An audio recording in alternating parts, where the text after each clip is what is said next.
This channel does not promote any violent, harmful, or illegal activities. All content provided by this channel is meant for an educational purpose only. তো বিগত কয়েক দিনে বারবার করে যে নামটা ঘুরে ফিরে খবরের শিরোনামে উঠে এসেছে তা নিঃসন্দেহে ভরতপুরের বিধায়ক হুমায়ুন কবিরের নাম।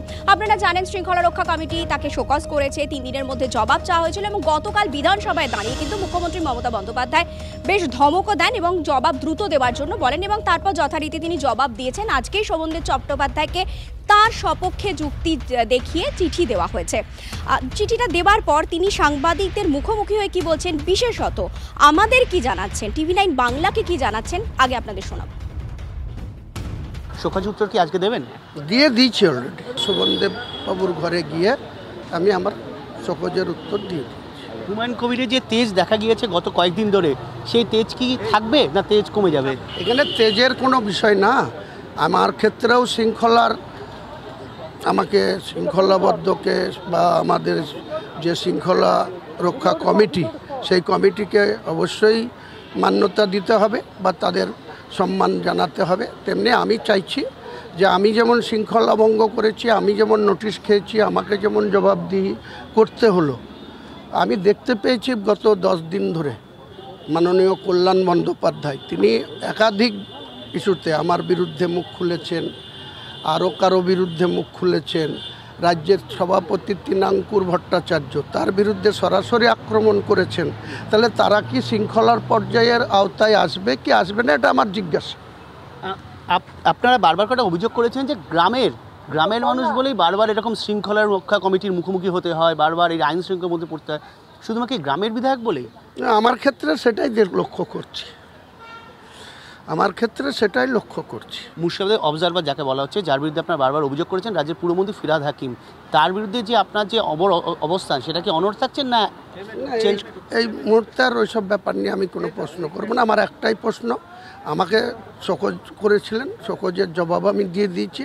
আমার জিজ্ঞাসা যে শৃঙ্খলা রক্ষা কমিটির কাছে, যে আমার ক্ষেত্রে যেটা হলো, কল্যাণ বন্দ্যোপাধ্যায়ও তৃণাঙ্কুর ভট্টাচার্যকে অ্যাটাক করেছে, তার বিরুদ্ধে শৃঙ্খলা কমিটি কোনো ব্যবস্থা নেবে কি নেবে না, সেটা আমি লক্ষ্য করি।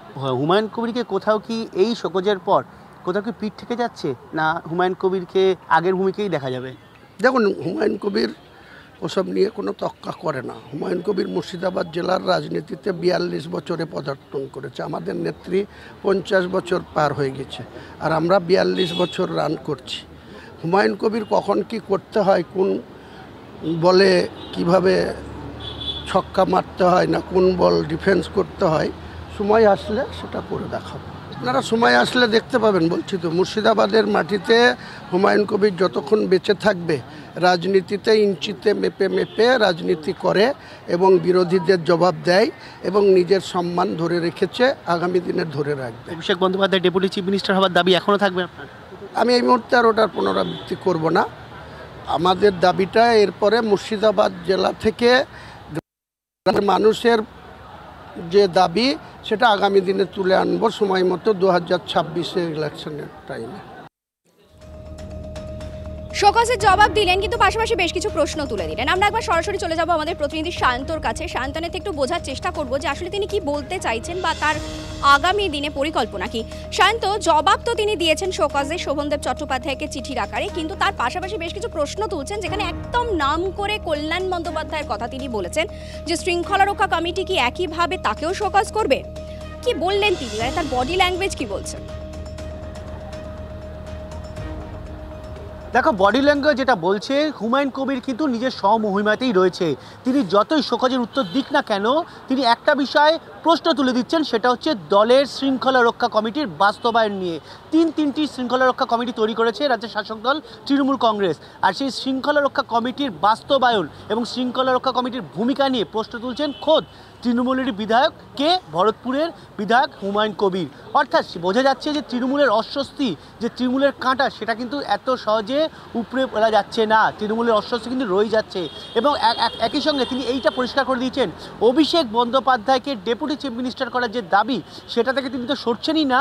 আগামী দিন মুর্শিদাবাদের প্রতিটি জায়গা থেকে এই দাবিতেই সোচ্চার হবে 2026-এর বিধানসভা ইলেকশনের আগে। অর্থাৎ অস্বস্তি ক্রমশ বাড়ছে। হুমায়ুন কবির কিন্তু আগামী দিন এই ধরনেরই বক্তব্য আরো জানাবেন, সেটা কিন্তু তিনি আগামী দিনেও কাঁটা হয়ে থাকবেন কিনা সেটা সময় প্রমাণ করবে। আপাতত তোমাকে ধন্যবাদ সায়ন্ত। যে কথা আপনাদের জানাচ্ছিলাম যে শোকজের জবাব ঠিকই দিয়েছেন হুমায়ুন কবির, কিন্তু নিজের জায়গা থেকে তিনি খুব একটা সরছেন না, বা তিনি যে শোকজ লেটার পাওয়ার পর খুব চিন্তিত তেমনটাও মনে হয়নি।